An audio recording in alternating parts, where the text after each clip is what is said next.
남경필 지사의 아들 문제 있지 않습니까? 예.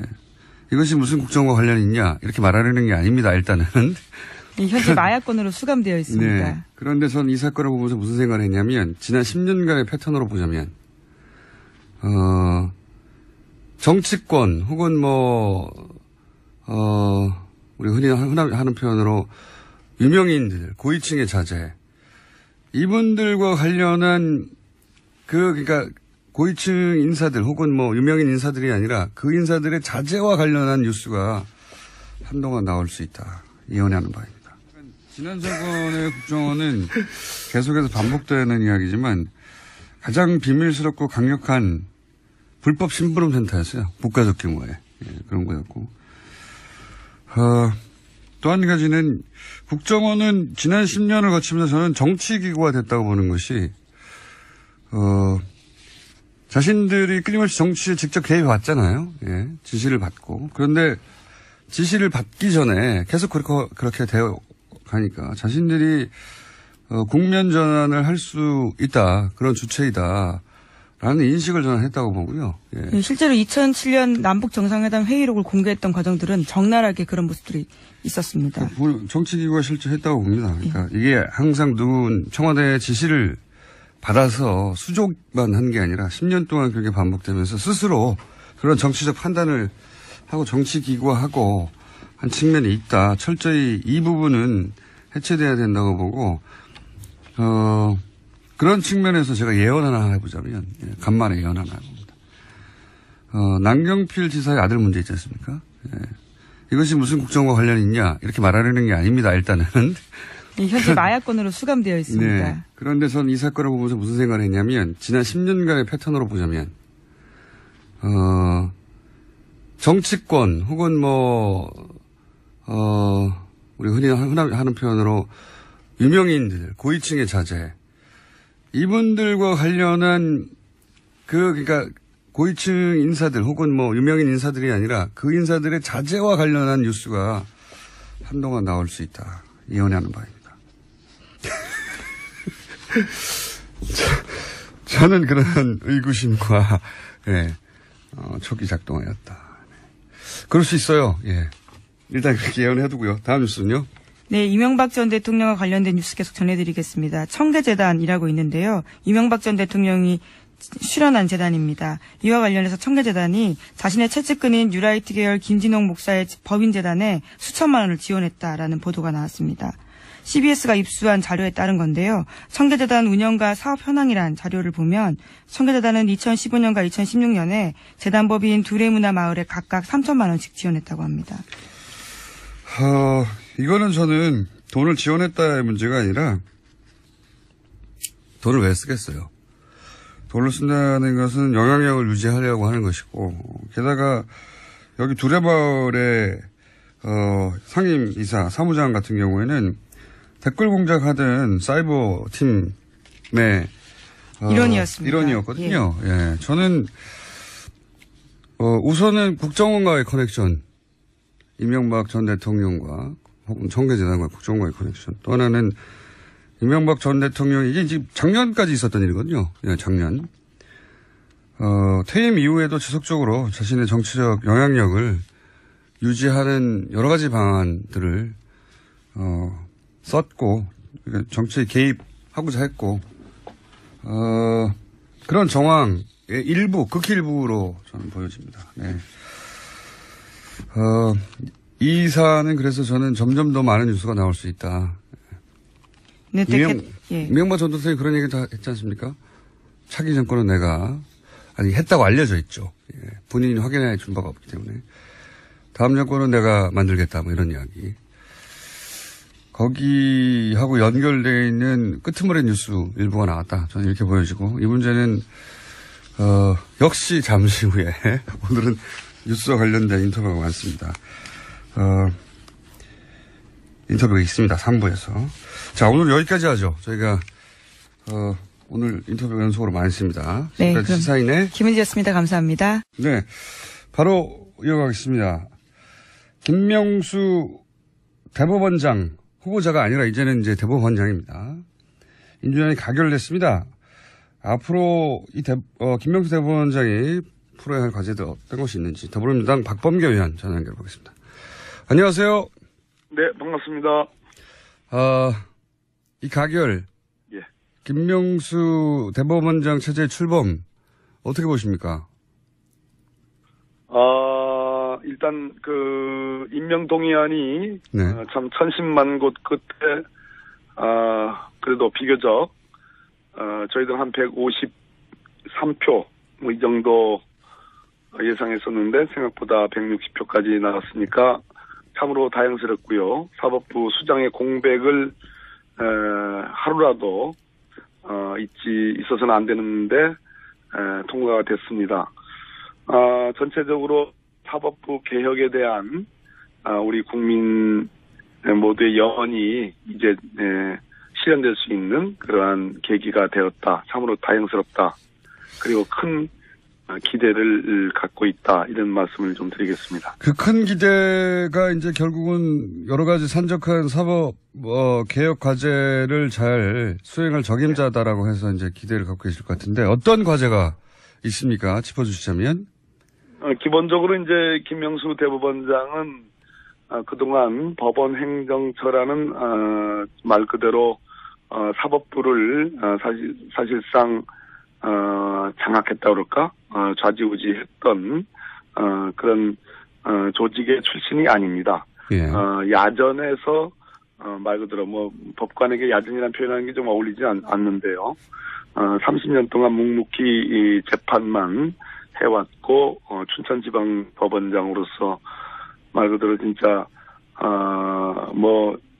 이번에 일부 야당 의원들의 그 비유들을 보면 무슨 원스타가 총리가 되는 것 같다. 춘천 경찰서장이 경찰청장이 되는 것과 같다는 이런 비유가 있을 정도로 그런 비아냥을 들었습니다. 반대로 그것은 사법부 전체를 일신하고 말 그대로 소수자 보호 그리고 힘없는 어떤 사회적 약자 보호에 대한 그런 사법부 판결의 분위기를 일신할 수 있는 계기가 되었다. 이렇게 말씀드릴 수 있겠습니다.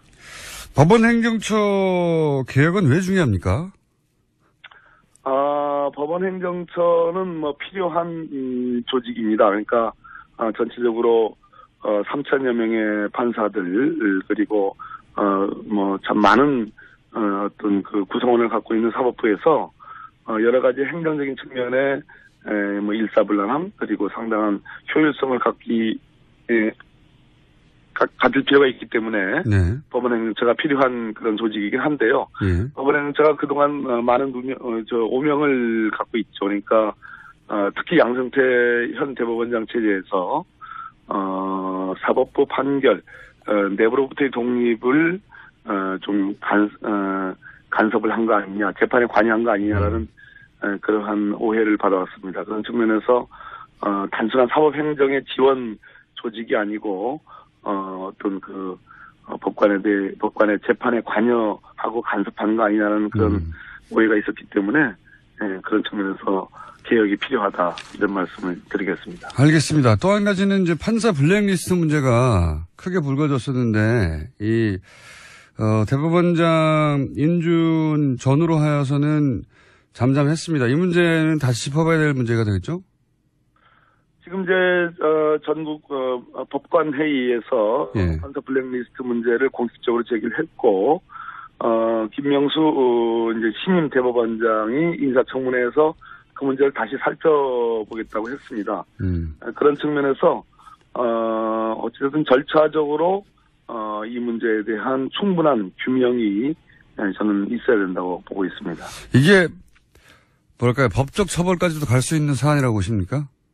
만약에 실제로 누군가가 판사들의 성향을 기록한 블랙리스트를 만들어서 그걸 활용했었다면? 박근혜 정부의 블랙리스트와 관련해서 지금 1심 판결이 났죠. 네. 실제로 실형이 나왔고 김기춘 전 비서실장이 실형이 나왔습니다. 같은 그 선상에서 보면 되겠습니다. 만약에 알겠습니다. 진상규명이 문제인데요. 만약에 예. 그게 사실이라면 그것은 형사적인 사법 처리의 대상이 되겠습니다. 알겠습니다. 그리고 전국 법관회의가 상설화돼야 된다는 얘기도 있던데 이건 왜 중요합니까?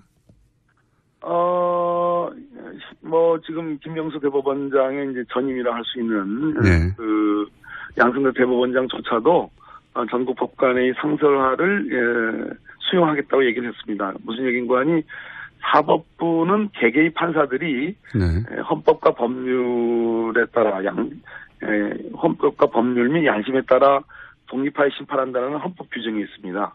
그것은 판사의 독립성, 사법부의 독립성을 강조한 건데요.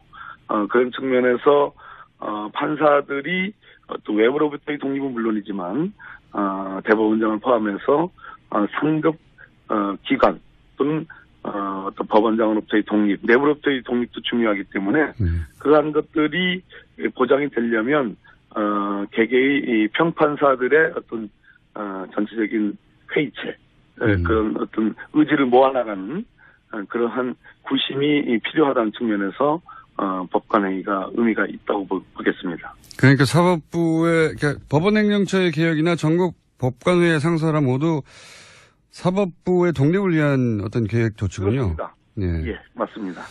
알겠습니다. 그리고 한 가지 더 여쭤보자면 대법관 수를 늘려야 한다는 이야기도 있는데 대법관 수를 왜 늘려야 되는 거죠? 지금 이제 14분의 대법관이 계시거든요. 예. 이제 법원 행정처장은 사법 행정만 하기 때문에 대법원 판결에 관여하지 않습니다. 그래서 예. 14분의 대법관 중에 13분의 대법관만 이제 재판에 관여하는데요. 그러다 보니까 실제로 우리나라에서 여러 가지 현장에서 벌어지는 많은 일들이 다 법원으로 재판의 형태로 이제 들어오고 있지 않습니까? 예. 그런데 가장 대표적으로 우리나라의 사회 갈등 과제들, 그중에 노동사건과 관련된 그런 아주 첨예한 문제들이 많이 있었는데 대법관 수를 보다 늘려가지고 전문화해야 된다는 그런 요구가 있습니다. 사회 갈등 과제를 법원이 제대로 다루기 위해서는 현재의 13분의 대법관의 그런 구조로는 충분하지 않다. 특히 대법원의 지형이 그동안 참여정부 때를 그나마 그때는 이제 독수리 오영제라고 그래가지고 네. 5분의 진보적인 대법관이 계셨는데 현재의 김명수 대법원장이 되시더라도 전체적으로 대법관이 고수화돼 있다라는 그런 비판이 있고 기울어진 운동장이라는 그런 비판이 있기 때문에 대법관 수를 늘려서 보수 대 진보의 어떤 균형을 찾아야 된다. 그런 측면에서 노동법원이 필요하다는 그런 지적이 있기 때문에 대법관 수 늘리는 문제가 중요한 화두가 되어 있습니다. 알겠습니다. 마지막 질문 한 가지만 더 여쭤보겠습니다. 양승태 대법원장이 그래서 이제 오늘 퇴임식을 하게 될 텐데 네. 지난 6년 양승태 대법원장 체제를 간단하게 평가해 보시자면요. 본인으로서는 좀 듣기 싫으시겠지만, 노력하셨지만, 대체로 박근혜 정부의 국정농단이 있었습니다. 그 부분을, 사법부와 직접적인 관계가 없지만, 대체로 보수화의 경향이 심화되고, 법관에 대한 재판의 관여, 간섭이, 눈에 보이지 않게 있어 왔으며, 대체로 기울어진 운동장에, 아무튼, 일조를 하셨다. 큰 점수를 주기는 어렵다. 그러나 어쨌든 수고하셨다. 이렇게 평가하겠습니다. 알겠습니다. 오늘 말씀 감사하고요. 의원님? 네네. 법무부 장관 언제 되십니까? 왜 그러세요? 오늘 말씀 여기까지 듣겠습니다. 감사합니다. 예, 감사합니다. 차기 정권은 했다고 알려져 있죠. 예, 본인이 확인해 준 바가 없기 때문에. 다음 정권은 내가 만들겠다. 이런 이야기. 거기하고 연결되어 있는 끄트머리 뉴스 일부가 나왔다. 저는 이렇게 보여지고, 이 문제는, 역시 잠시 후에, 오늘은 뉴스와 관련된 인터뷰가 많습니다. 인터뷰가 있습니다. 3부에서. 자, 오늘 여기까지 하죠. 저희가, 오늘 인터뷰 연속으로 많이 했습니다. 네. 지금까지 시사인의 김은지였습니다. 감사합니다. 네. 바로 이어가겠습니다.